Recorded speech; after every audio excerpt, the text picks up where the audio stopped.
Okay, awesome, guys. Our recording is up and running. I think we can begin and hopefully keep it very sweet and short. So in this lesson today, we are going to be looking at a topic which you obviously are doing in class, which is called Bilateral Laplace Transform. And specifically, we're looking at how do we use Region of Convergence to be able to find the inverse Laplace transform. So I think up to date, you guys have been doing Laplace transform, but what you are more familiar with is what we call unilateral Laplace transform. So what I'll do is I'll quickly give you a definition, and then I quickly go to the summary, essentially what you need for you to be able to answer those questions. So for the longest of time, what you are exposed to, let's quickly start, is what you call unilateral Laplace transform. This is what you have been dealing with when you were still doing your Laplace transform course and the rest. So essentially what that is by definition, it is the following. So if we define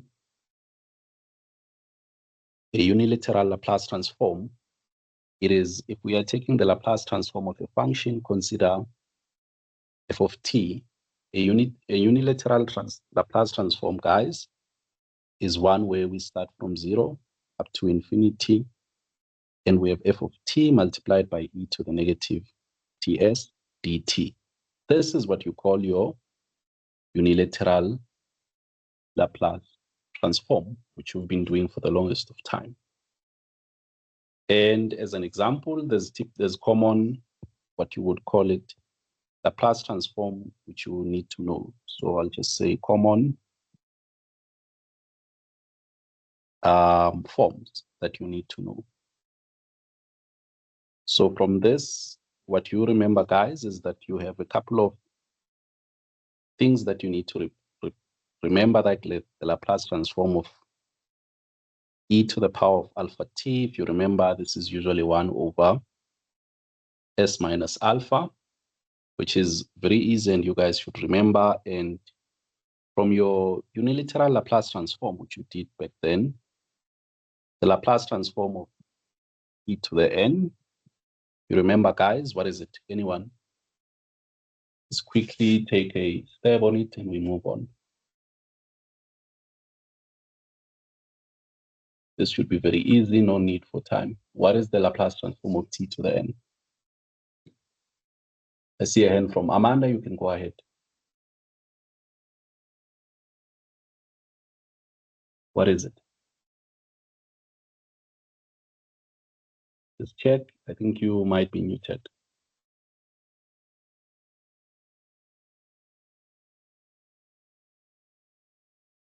Anyone else, guys? This should be very easy. It's not tricky. We want to move to bilateral Laplace transform. So I see a hand from JB. You can go ahead. Can you hear me? Loud and clear. Okay, it is n factorial divided by s to the exponent n plus 1. Yep, on point. Thank you. And then you guys, from your unilateral Laplace transform, you should remember something like if we're taking the Laplace transform of C, this just becomes C over S, where your C is a constant.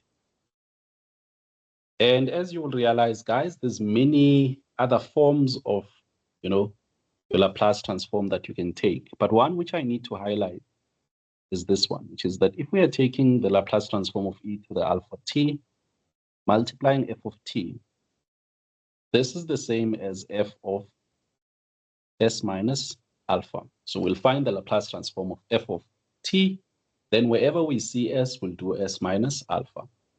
The reason why we need to point this out is because it will be relevant when we start doing our problems. Another one which I want you to remember from your unilateral Laplace transform is the Laplace transform of the impulse function s minus s of t minus alpha, which will end up being e to the power of alpha t.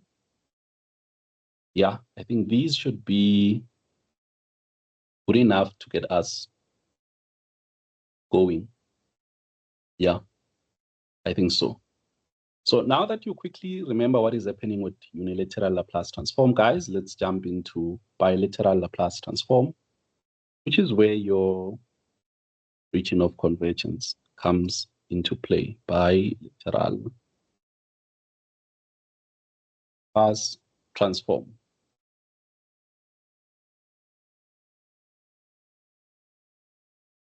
So the definition of it is not too different from what we were working with. So look at the difference. If we are looking for the Laplace transform of f of t, the bilateral Laplace transform, we are taking the integral from negative infinity to positive infinity of f of t e to the negative is t dt. Here we are looking at bilateral Laplace transform. Can you guys spot the difference? Sir, Yes. just to confirm, so the bilateral, it's including the negative region of the, let's say, Cartesian plane. I think that goes to my question, which is what is the difference if you look at the definition? The difference is that for the bilateral, it starts from negative infinity, and then for the unilateral, it starts from 0. Okay. Does that answer your question? Yes. Genius. So that is the difference, guys. So if you quickly do an observation at the two side by side, you should be able to see that where the difference is on these pings.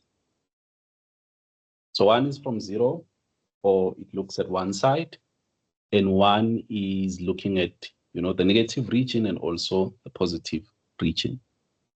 Very important. So which means whenever we are doing our bilateral Laplace transform, we'll be looking at the negative side and the positive side. We can go around with all the theory, but I'm going to narrow it down to 2 points, which you need to remember. So I need you to think of 2 types of functions.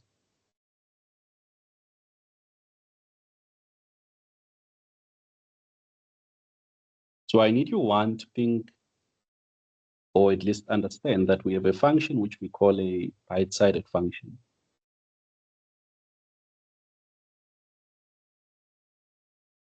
And number 2, we have what we call a left-sided function.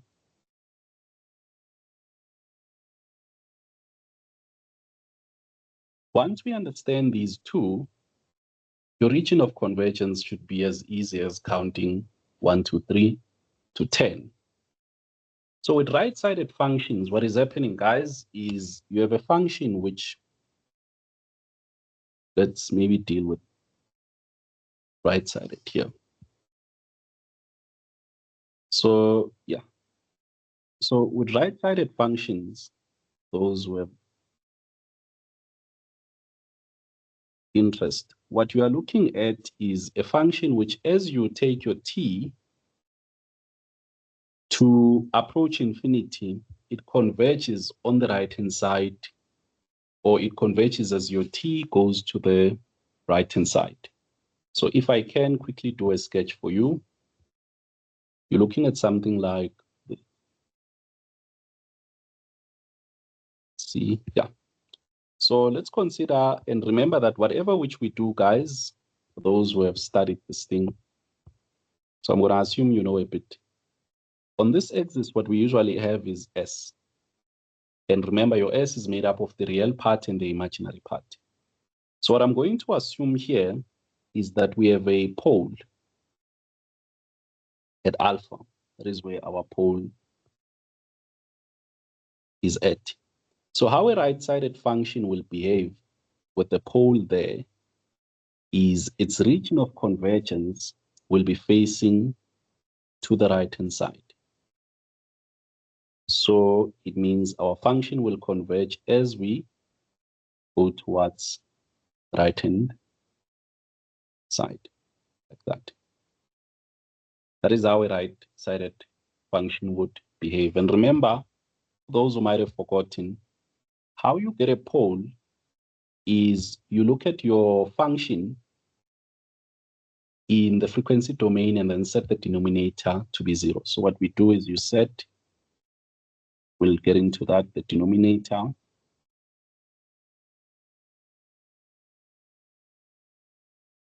of whatever your function is to be 0, and then you solve for s.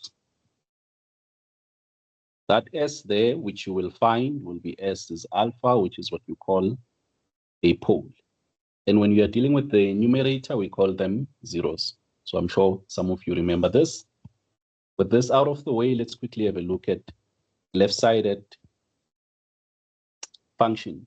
And then we'll consolidate them and make a region of convergence, which is joined, and then deal with maybe 2 or 3 problems. But before I move, anyone who has a question on this slide? If you're happy, give me a thumbs up. You're not, you should ask a question. There's no in between. Okay, awesome, guys. Let's go and have a look at a left-sided function.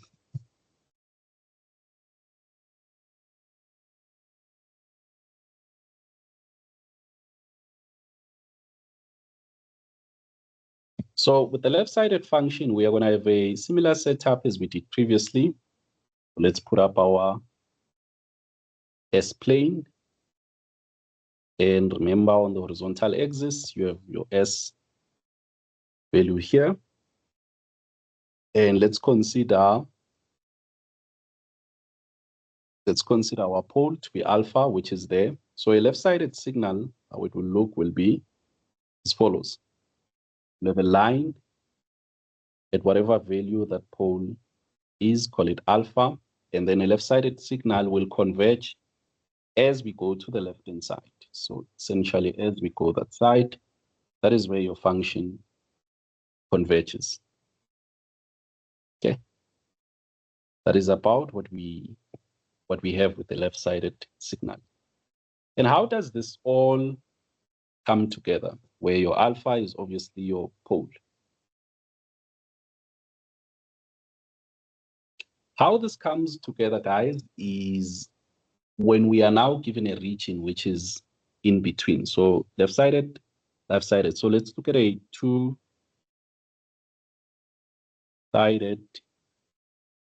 let's call it region.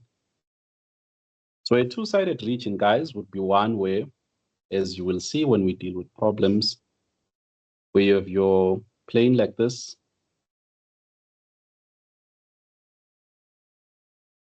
and let's say you have alpha as one of the roots, alpha here, and let's say you have beta. So when your region is two-sided, what you usually have is as follows. So one of the functions will be left-sided and one will be right. Sorry, yes. What did I say? Yes. One will be left-sided and one will be right-sided. So for example, if we look at the pole alpha, I'll show you what I mean mathematically. So where is green here? Yeah, let's take that blue. So if at the pole alpha, we are right-sided, that part of the function is right-sided like this. And at the pole beta, we are left-sided like that. Then what happens if you look carefully, we have an area of intersection which is common. And this here, our function becomes the region of convergence. So what is happening in between here, that becomes our region of convergence. And I'll show you a function that usually has this type of thing. So that becomes our region of convergence.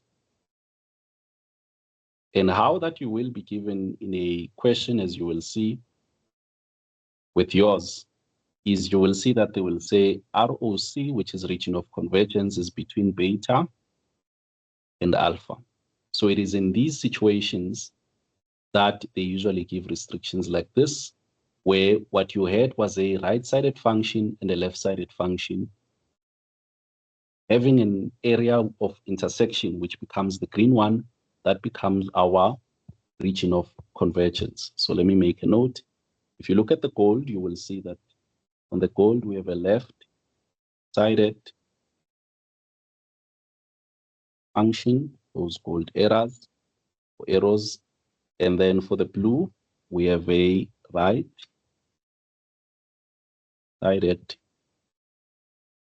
function. So you guys can go and worry about all the maths, but how does this then translate to us finding the inverse and also finding the Laplace transform? And this is the takeaway that I have for you. Very brief, but it will get the point across for you to be able to answer your problems.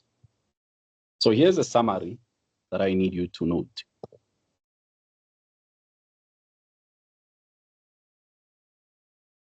So what I need you to note is that whenever we are dealing with a right-sided function, I'll give you an example.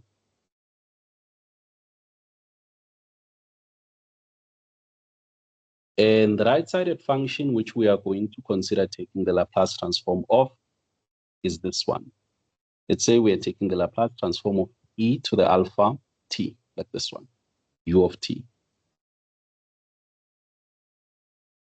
This will be equal to 1 over s plus alpha. How do I know that this is right-sided? It is because of the unit step here. This tells me that this is a right-sided function. Because remember, guys, what a unit step function does is u of t, it behaves as follows. So it is 1 for t values starting from 0, and it is 0 elsewhere. So if you think carefully, a unit step function of this type is actually a right-sided function. Because if you just remember from your transforms course or special functions, how that unit step will look is it will have a magnitude at 1, and it carries on for all t values after 0. So it behaves that way. That is how your unit step function behaves. But there's something which you need to be aware of, guys, which is for a right-sided function like this, they will usually give you your region of convergence. So for your region of convergence, they will usually say the real part of S will be greater than, it will be greater than minus alpha. And we'll see that in problems what it means. So it will be greater than minus alpha. So meaning, wherever we have the S is minus alpha, and I need you to think of it carefully because it's very simple. Guys, it's shockingly simple. So what happens is this part here, that there is the pole. It is the pole. If you look carefully, if you take that and equate it to 0, that S plus alpha equals 0, you end up getting S equals minus alpha. So that is a pole. And all what that condition means there, stop me when you don't understand, is let's assume the pole minus alpha is here. Yeah, let's assume it's somewhere there. So I'll have a line here. And because this, guys, is saying greater than, so the S values that are greater than minus alpha, do you all agree that it is S values that are pointing to the right? So that is why that condition on its own tells us that this is a right-sided function. You guys understand what I'm saying? So we find the pole of whatever we have, we look at the condition. Condition is saying real part of S, remember S is here on the horizontal axis, must be greater than 0, must be greater than that pole. So that means we are going to the right. Do you guys understand? If it was less than, it was going to point in this direction. Thumbs up if you do, a question if you don't.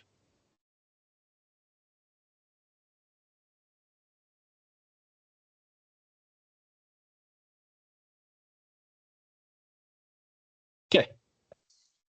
Sir, Yes. may I please ask if the region of convergence, that condition of real part of S is greater than minus alpha, can it change to be like less than?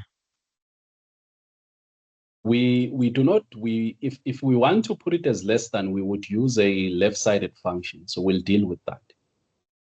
Okay. Yep.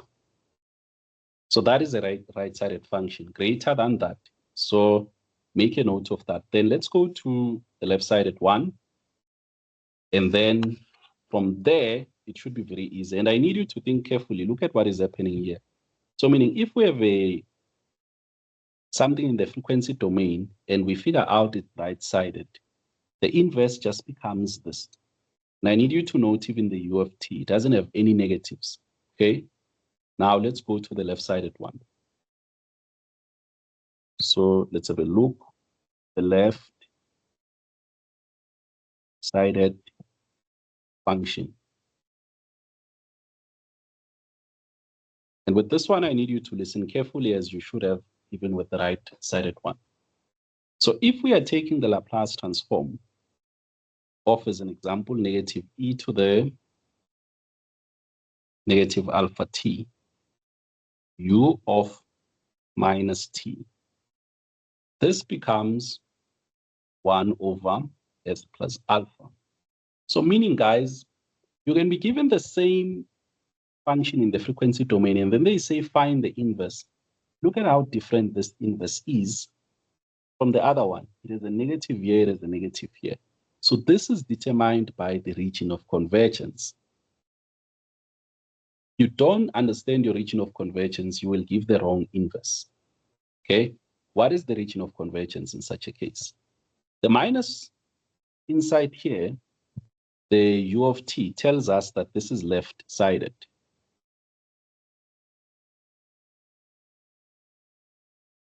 If you guys remember from your special functions, negative u of t is a function that is 1 for t values less than 0, and then it is 0 otherwise. So via a sketch, if you remember, how that looks is as follows. You will have your Cartesian plane like this, and your function unit step will be going, then it becomes 0 at t is 0, and like that, as magnitude 1, and we are working in t. So that is how it looks, your u of negative t. It is a left-sided function. This you should have done when you were doing your special functions, okay? And then for this one here, your region of convergence, you must make a note of that, would be ROC. Our region of convergence would be RE of S less than minus alpha, because we are still using the same pole, guys. When you calculate the pole there, you still get minus alpha. So our region of convergence would be RE less than alpha. And if you think of that carefully, if you quickly do a sketch like that, if we put, let's put minus alpha somewhere there, then put in that, that means the RE less than minus alpha, because remember, our S is here, guys, or in fact, the real part of S is here. And then on the vertical axis, if you remember, we have the imaginary part of S. So when we say the real part of S must be less than minus that, it means we are looking at the left of what this. So as you can see, this is left-sided. So what are we getting across here? If we are looking at a problem, you need to establish, using what I've done or what I've tried to summarize for you here, if the function is left-sided or right-sided, because depending on which one is which, what you take as the inverse differs. When it's left-sided, you will need to introduce an extra negative and an extra negative on the u of t also. Any questions, guys? Then when it's left and right sided, then you will have a unique case which we'll deal with. Anyone who has a question, please ask. Just to confirm. Yes. You can give it a shot. Yeah. I want to ask that, like, the negative that is inside the unit step function and the negative, the coefficient of the whole thing, do they always go hand in hand, like for the left side? Yeah, I think I'm struggling to hear you a bit. Can you get closer to your mic and give it a shot again? Oh, I was saying, like, the negative that is inside the unit step function, Yeah. and the negative that is a coefficient of the whole function, do they always go hand in hand for a left Yes. side? Yes, the short answer is yes. Are you answered? Yes, thank you. Okay, awesome. So let's go ahead, guys, and deal with this. So I'll give you, let me see. Give me a second. I'm looking for, yeah. Let's start with an example which is a bit soft. So I'll call it example 1 so that we understand how we used what I was saying here. So let's have a look at example 1. So for example 1, the question is we need to find f of t. We need to find f of t given what? We are given that our f of s is equal to 7s minus 6 divided by s plus 2 and then s minus 3. And guess what? Here's the interesting part. They say our region of convergence is greater than 3. What this means, in other words, guys, is that our real part of s must be greater than 3. Okay? So if you remember, what sits here, guys, is a pole. So what this means is we look at that pole and then go to the right of it. Can you guys see that this is going to be a right-sided function? Look at this. We are saying the real part must be greater than 3. You all see that this will be a right-sided function, or at least this portion. If you can see that, give me a thumbs up. If you don't, please unmute. There's no in between, guys. You should be engaging. So if you understand, a thumbs up. If you don't, you should ask a question. There's no gray area. Okay. Now with this in mind, because I can see now that we said it is a right-sided function, my brain is supposed to remind me of something, which is that for any portion that is a right-sided function, you just need to remember that the Laplace transform of alpha t, u of t is just 1 over s plus alpha. That is it. So when you are trying to do the inverse, this is what you need to get back to. So now what we are going to do is we need to break our functions obviously into partial fractions. So we need to break our f of s into partial fractions so that we can deal with it.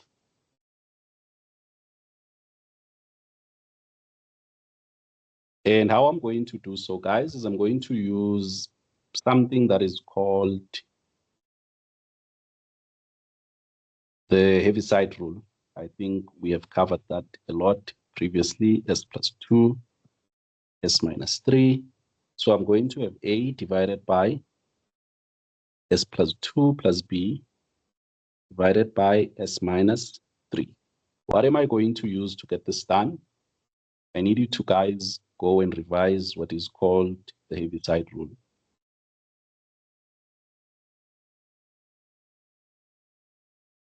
So this rule is very useful whenever you are doing your partial fractions.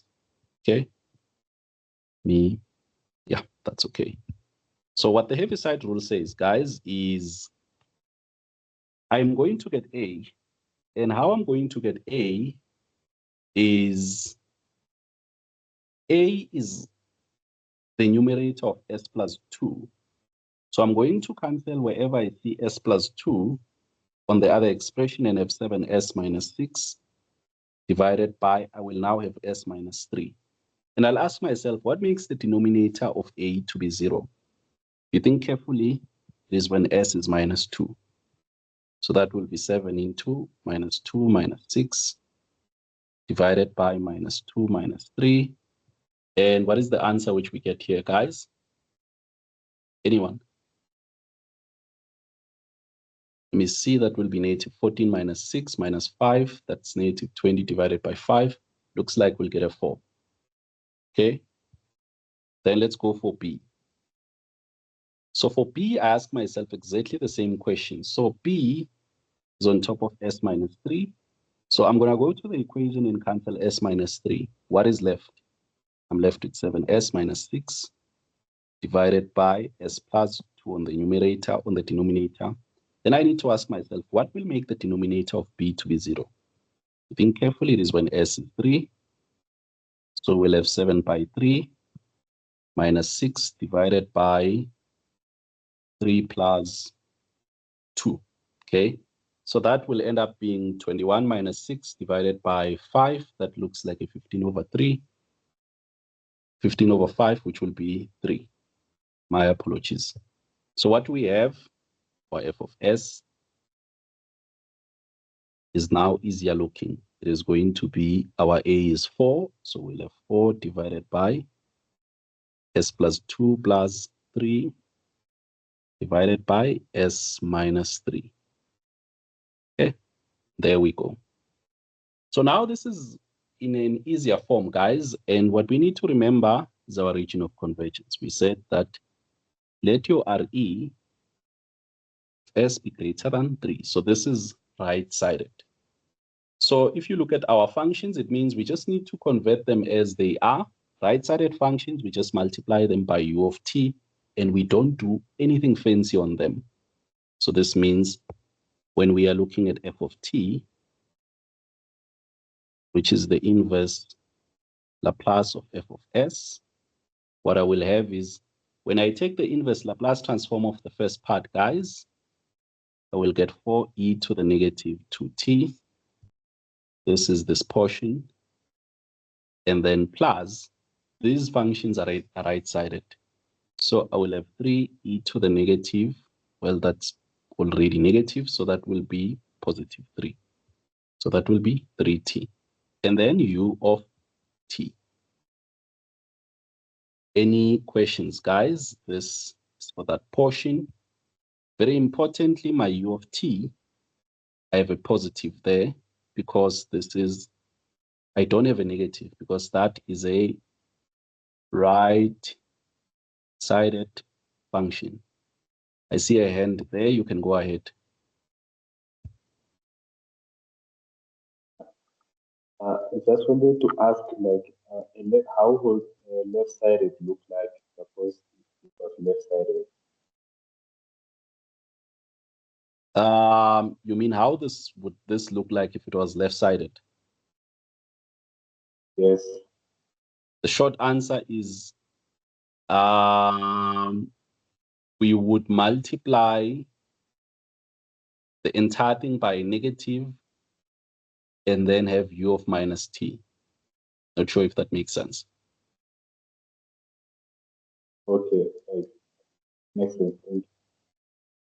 Yeah, there's just one trick actually, which, yeah, maybe let's deal with another problem and we'll address it there because we'll complicate it here.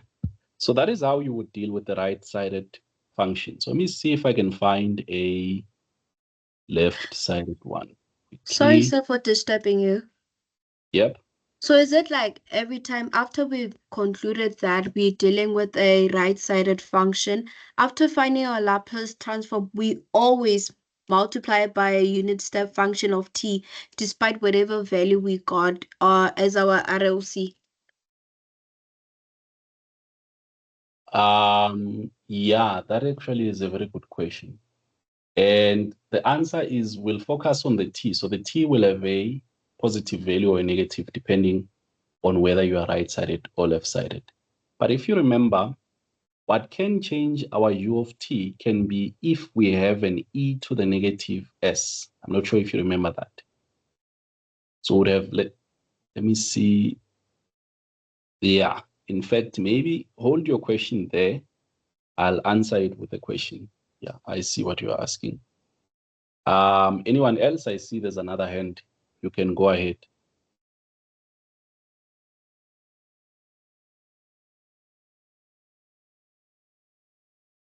Are you sorted? The person with their hand up. So the second question. Sir, Yes. may I please ask the person who just asked the question to repeat the question? Yep, they are listening while I write the second question.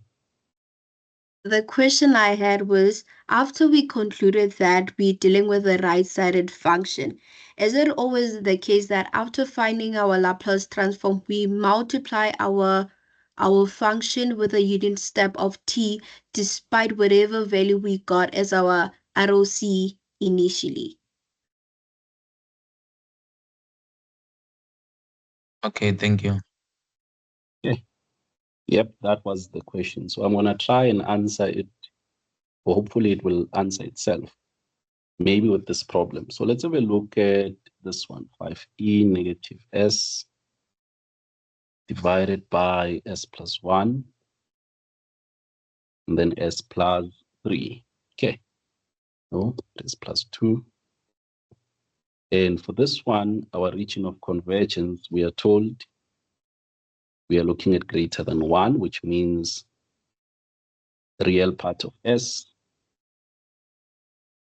will be greater than -1. And obviously this tells us that what we have is a right-sided function. So let's go ahead. The first thing that we need to do is always break our function into partial fractions. But what I always remind myself is, because I'm dealing with a right-sided function, I just always remind myself the note that I made for you, which is that right-sided function, if we are having e to the alpha t, let's say u of t, this will be 1 over s plus alpha. And remember, guys, unilateral Laplace transform is actually mostly right-sided functions. So I can say also that the Laplace transform, this would need to be minus for that to be true. Or here, let me put it up, f of t. If you remember, guys, this becomes f of s plus alpha. If I put in a negative there, so just do not mix up the previous one and this one. The difference is the negatives. Okay. So with this said, now let's go and break our function there into partial fractions. So let's go and break f of s into its partial fractions.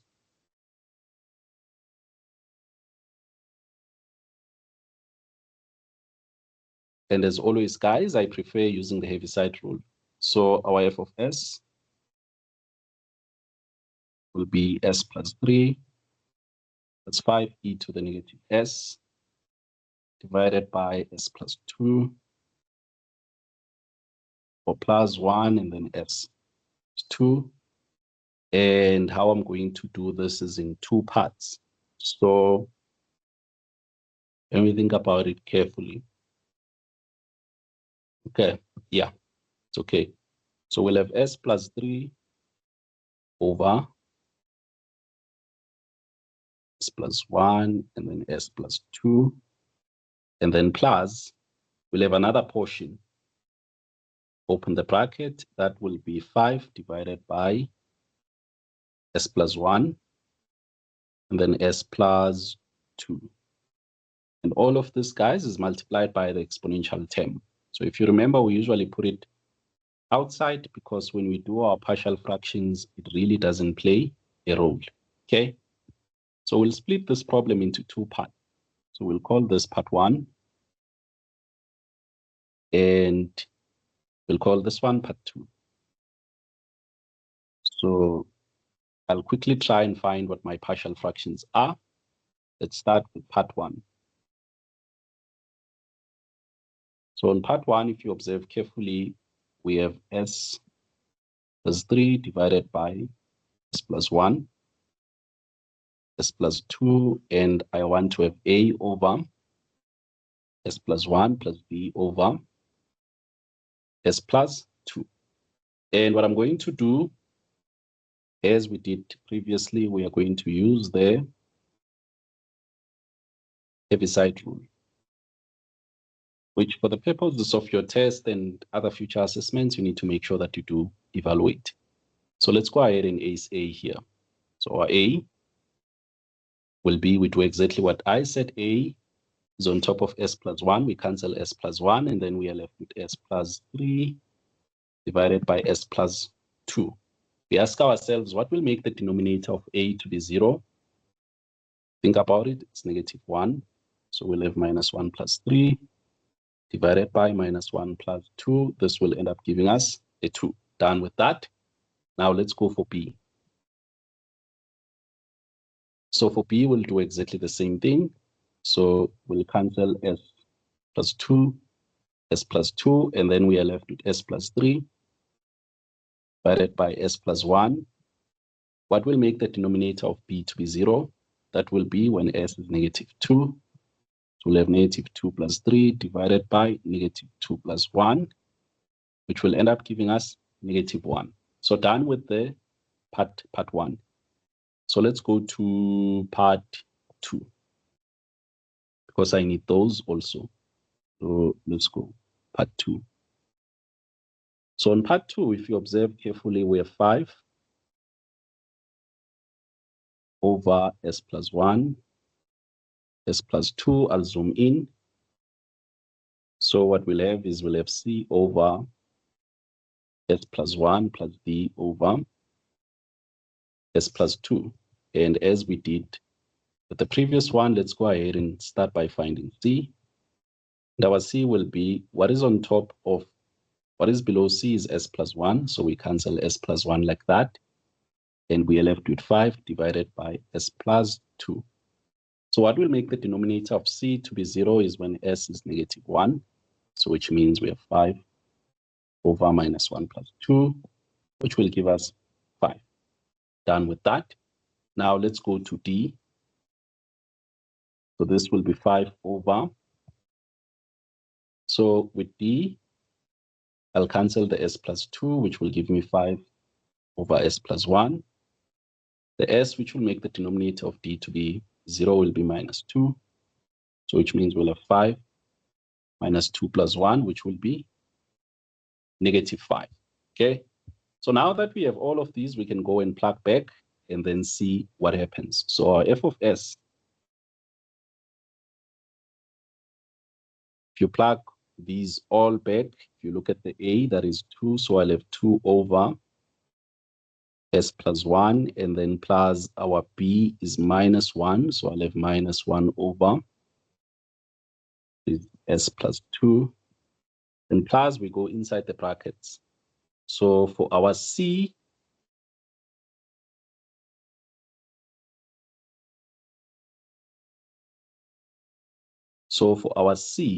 C is what is on top of s plus 1.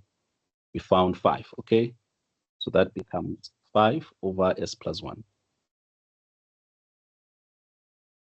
And then for d, we found -5. So that becomes -5 over s plus 2, and then e to the negative s. So now we are in a position where we can find our inverse, guys. But remember, what is our region of convergence there? So it says R must be greater than -1. So if you look at the poles here, so remember your region of convergence is the real part of S must be greater than -1. So if you observe the poles, it means everything must be included here, guys. So when you look at the poles of this problem, we have s plus 1, s plus 2, which means our poles are at s minus 1 and at s is minus 2. Now look at what happens. If you go to your Cartesian plane,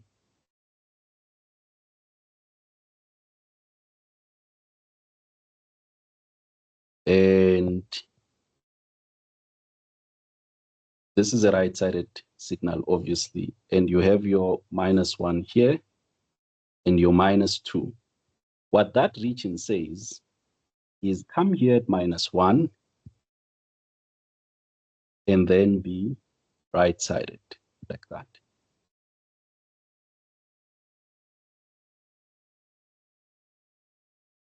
That is what this means.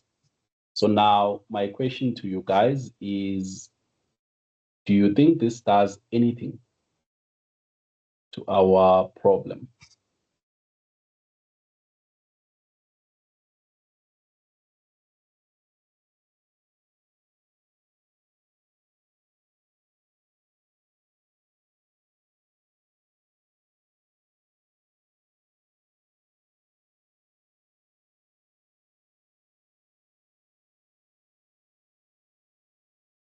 Anyone, guys?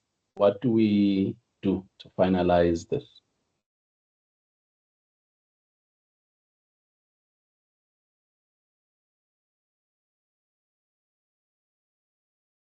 I think I don't understand the question. Yes. So there, all what I did was I just plotted the condition that they set there. Let your real part of the s be greater than -1, which means exactly what I drew there. And I'm saying now that we have that and we have sorted out our partial fractions and everything, how can we present our final answer?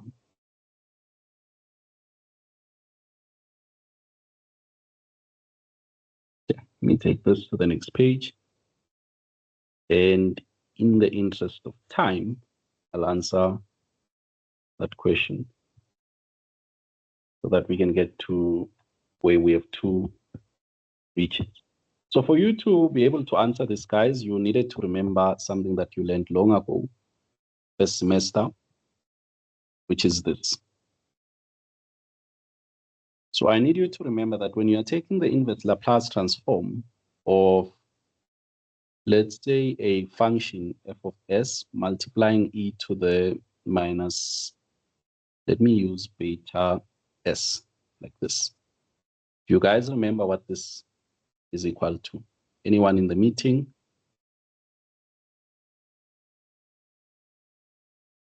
What is this equal to?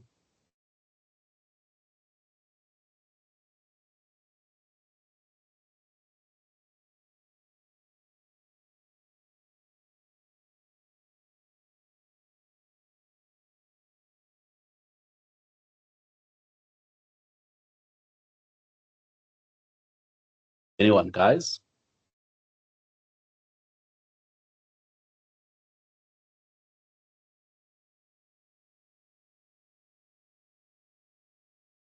Any takers?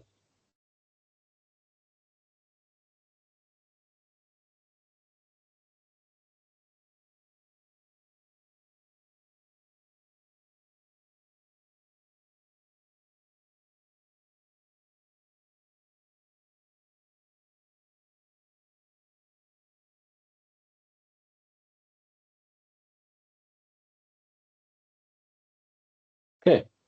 Now, in the interest of time, guys, I'm gonna remind you. I see we have someone. Yes, you can go ahead. I wanted to say it will be equal to f of t minus b, u of t minus b. So you're saying it should be f of t into F of t minus beta. so the t here must minus the beta, like this. Yes. And then U of t minus beta multiplied by u of t minus beta. yep. On point, genius. So that is correct. So this is what we are going to use, guys, for this problem. And the reason why we have to remember that is because you can't get stuck when you see e to the negative s. Another way I usually remember this is if you are taking the Laplace transform of f of t multiplied by u of t minus alpha, an example, this always becomes e to the negative alpha s, and then the Laplace transform of our t plus, the Laplace transform of our f of t plus alpha. Okay, these are the two ways you can look at this thing. So with that said, if you recall, our function is left right-sided. And the reason why we don't worry about the, what you call it, the other term is because it will by default be made to be 0 by u of t. So let's go and see what I mean. So if you look at the first portion here, there's no exponent of e multiplying that portion. So it means that if we do our f of t, that first portion there will just be 2e to the negative t minus e to the minus 2t u of t. You guys understand? Thumbs up if you do. And the question if you don't. Remember, this is right-sided, okay? Then let's look at the second part. Thank you for that. So the second part will be, we'll have the 5. But now I need you to look at the green carefully. What is happening here? What we are saying is that if you have e to the alpha or negative alpha of s, when you do the inverse, you will always have a u of t minus whatever the alpha is. So meaning outside here, I'm expecting to have a t minus 1 because of the 1 that is there. You guys understand that? Thumbs up if you do, question if you don't.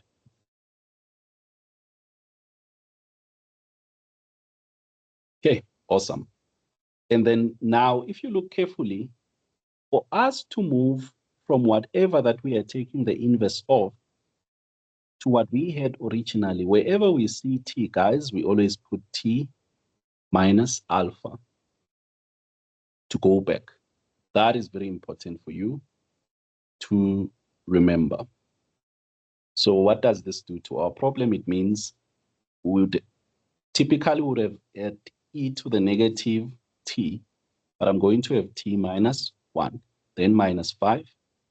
E, typically I would have had minus 2t, but I'm going to have t minus 1 like that. That is what we have. So therefore our f of t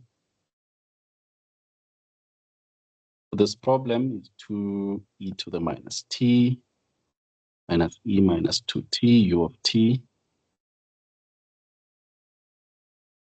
And then plus 5, and then e to the power of, yeah, we can leave these as they are, minus 1, minus 5, e minus 2, t minus 1, close bracket, u of t minus 1.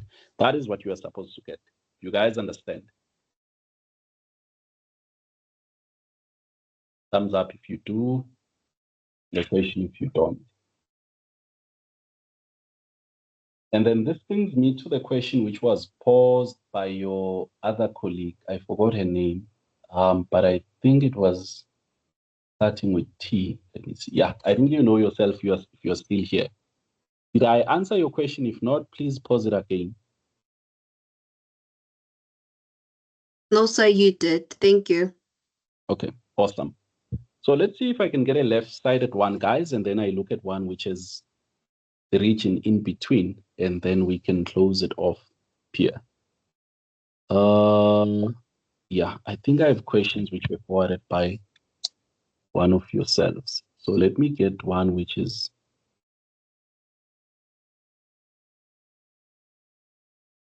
yeah, okay. So let's take example 3, guys, and see what is happening there. Okay, So let's have a look at this. Example 3, and what we are required to do is to obviously find f of t, and what we are given is f of s.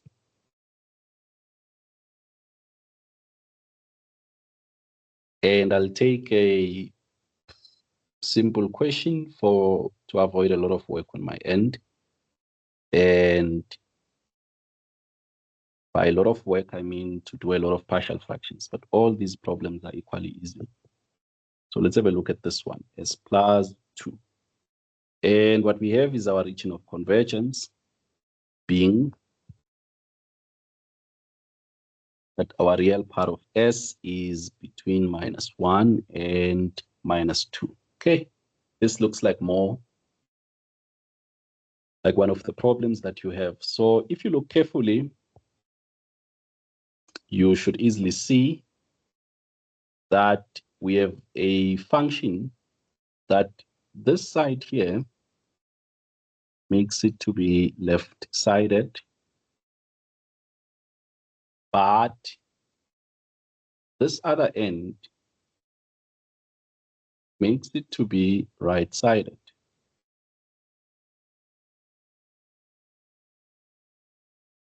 So let's go ahead and deal with this. So obviously what I need to do, it means I'm dealing with a right-sided and a left-sided function. So let's go and break our f of s into partial fractions. So break x into partial fractions.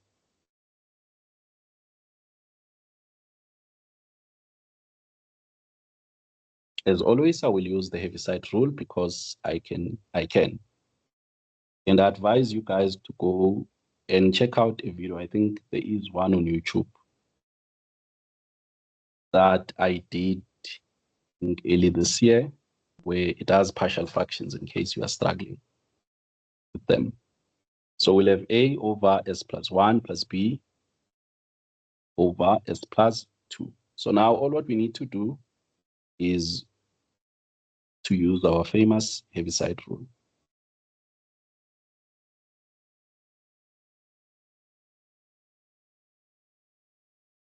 So our a will be equal to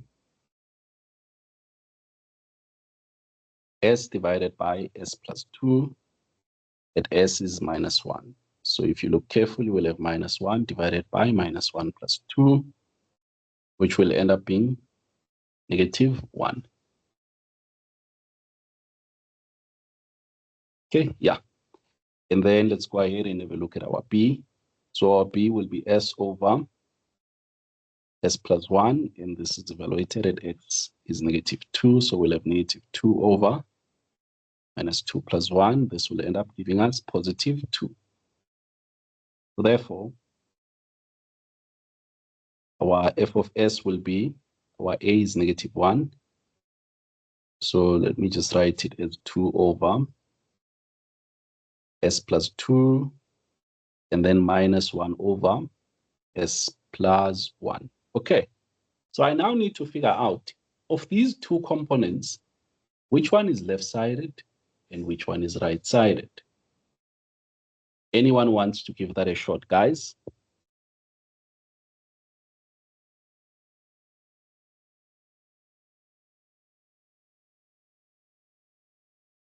So think of it carefully. Look at these two components and say, which one of these must be right-sided and which one of these must be left-sided? In fact, this is answered already. Let me pose that question to a specific person. I'll just choose someone here. Yeah, in fact, no need to choose. Maybe you guys should volunteer.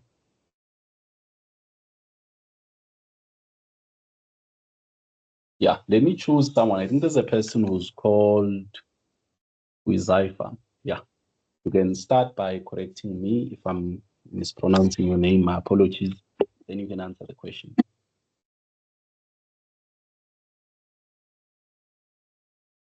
These two portions, which one is going to be right-sided and which one is going to be left-sided?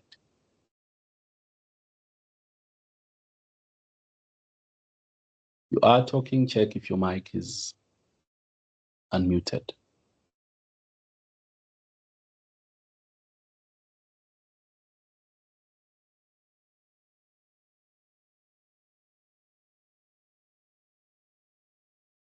Okay, in the interest of time, I'll jump to Asanda.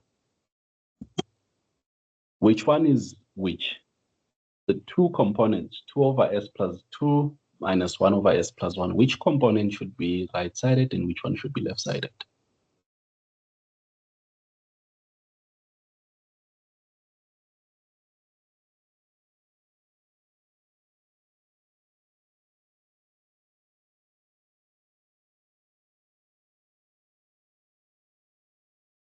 I'll jump to Mluleki.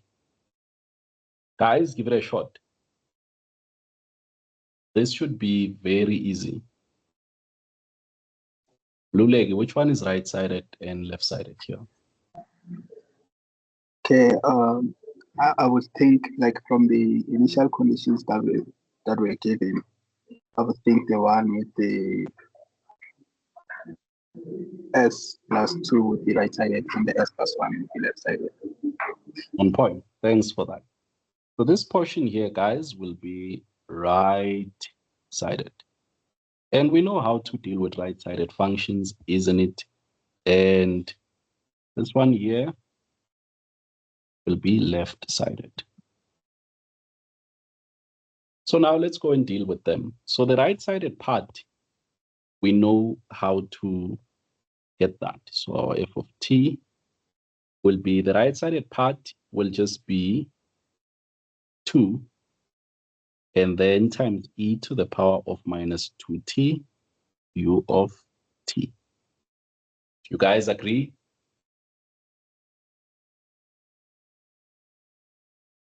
Right. But maybe let me quickly write this reminder here, and you'll see maybe why, because there's a question that will come up which will be answered by this.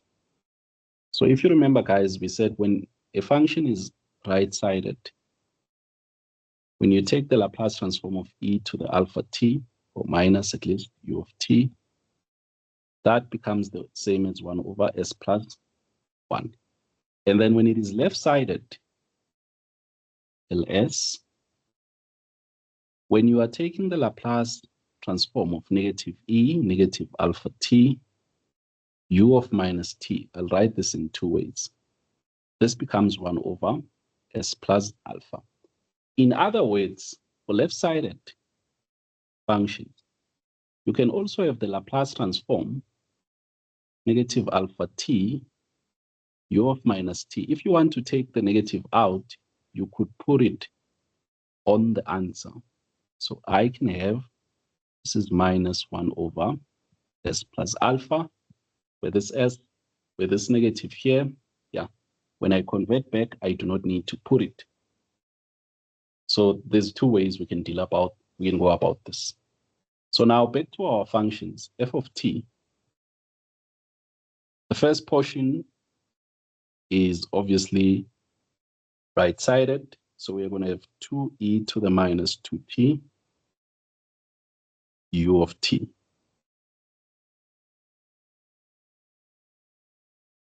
The second part is left-sided. So with left-sided, guys, if you remember, you look at this, it goes back to that. So I'll put a bracket because I'm going to put a negative inside. So I'm going to have negative e to the power of minus t u of minus t, like that.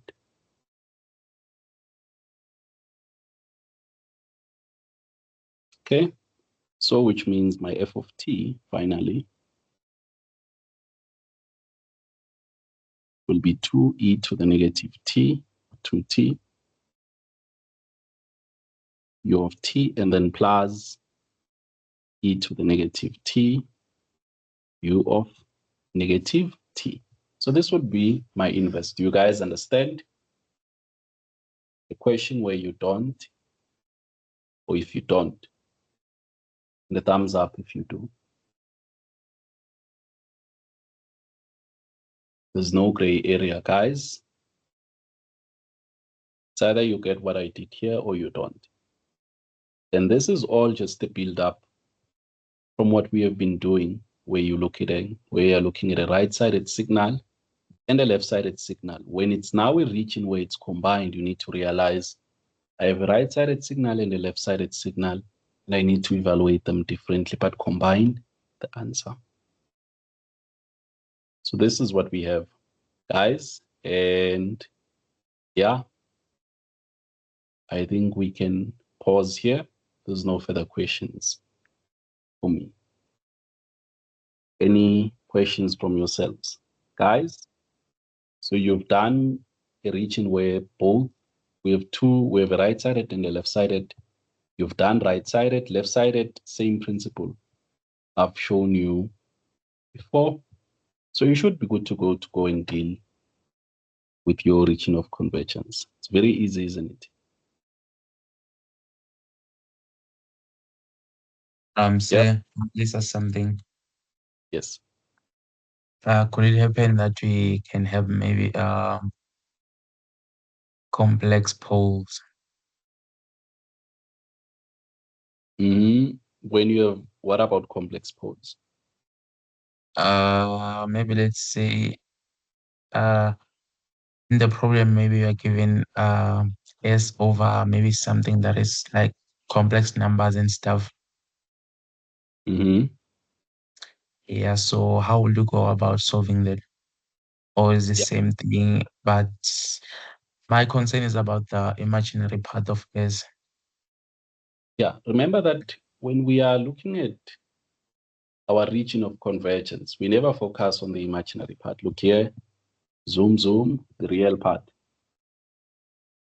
That is what we look at. So an example where you could have complex poles is an example, let's say where you have sine. Sine is an example. Yeah, the sine function or the cosine one. So let me quickly create a hypothetical example in my head, and you'll go and finish it off as homework. So let's assume you are given something like f of s to be equal to, let's use 3 over s squared plus 16 as an example, and then plus, let's say you have s over s squared plus 4.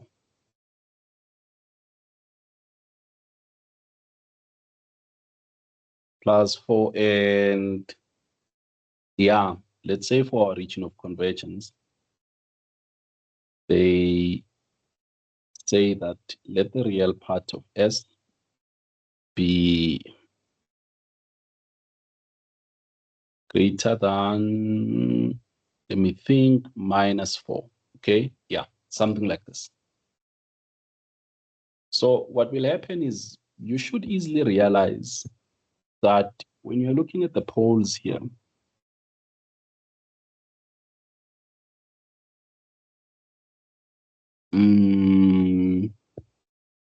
for your poles here, you'll find that your S is negative 4i, so you'll have 0 plus 4i, and then also 0 minus 4i. Yeah, and then while for the other one, when you determine your poles here, you'll find that your pole is 0 minus 2i and 0 plus 2i. So if you look carefully, when they say that let our real part be bigger than 4, these ones here, our real parts are at 0. So if you quickly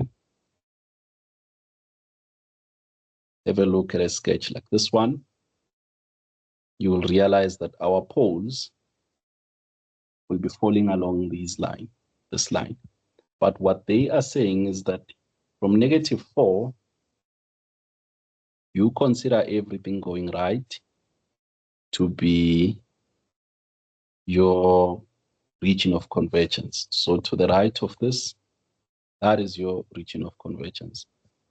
And so when you see these complex poles, one thing I can tell you maybe as point of departure is that it will usually amount to either having a cosine or a sine. Because now all what you need to do is to remember what you studied back then,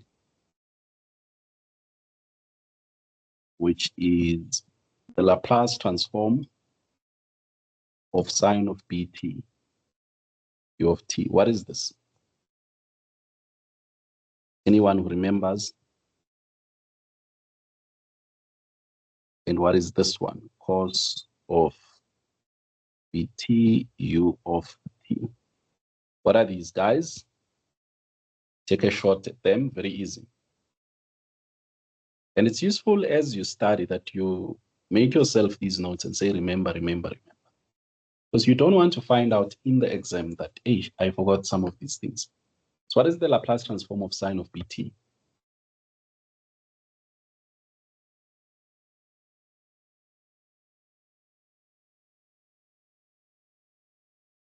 Did we all forget, guys? It's not looking good. Any volunteer? Yeah, say, may I speak? Yep, you can. For the sine, it's a b over s squared plus b squared. B over s squared plus b squared. What about the sine, the cos? It's s over s squared plus b squared. Thank you for that. So if you look at our problem, it becomes a very easy one because our f of t will be, so our function is clearly right-sided. So what we will have is, for the first part that is supposed to be a sine, we need a b at the top. So I'm supposed to multiply by 4 and divide by 4. That is going to give me 3 over 4. And then sine of 4t. And then plus the other one there, that will just be cos 2t. And then this is all u of t. So once they give you complex roots, there's going to be a conjugate. And when you multiply complex conjugates, you will eventually get something like that, which will amount to either a sine or a cosine. Does that answer the question of, I think it's Sangel? Are you answered? Not quite. I'm just when I remember correctly, the Laplace transform of sine of let's say b of t, excluding the u of t part, is b over s squared plus b squared. So I'm just wondering if the u of t part doesn't have any effect on that. What do you, okay, so let's remove the u of t part. What would you get as your answer? If we remove the u of t part, it's the same thing. I was just concerned about the u of t part. So if I remember correctly, it should be with the u of t, but maybe what you should do is check it out. So I do not have enough time. I could attempt to derive it, but yeah, maybe let me just quickly look it up. Do we have anyone else who can confirm that? Let me quickly check it. And what's useful is that you guys should make sure that you do derive. I remember from our TSF course, there's one way they put the u of t and they didn't put it, and you needed to show what it is equal to. And yeah, let me leave it as a question, and you guys should go and derive it. And if you struggle, maybe I might consider having a look at it, because on the internet there's lots of mistakes. Same way I also make them. Any closing question, guys? Are you all understanding? Thumbs up if you do. Great. I'm happy to see lots of thumbs ups. Yeah, no, I guess we can end here, guys. All the best.